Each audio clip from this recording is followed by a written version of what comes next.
Let's decode abnormal breath sounds to quickly identify underlying clinical issues. Crackles sound like popping bubbles, indicating fluid in the alveoli from heart failure. Wheezing is a high-pitched whistle caused by narrowed airways during asthma attacks. Rhonchi sounds like a low snore caused by thick mucus in large airways.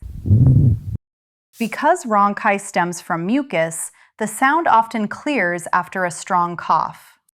Stridor is a harsh inspiratory gasp, indicating the upper airway is swelling shut. Securing the airway is your immediate priority when you hear stridor. A pleural friction rub sounds like crunching fresh snow from inflamed pleural layers.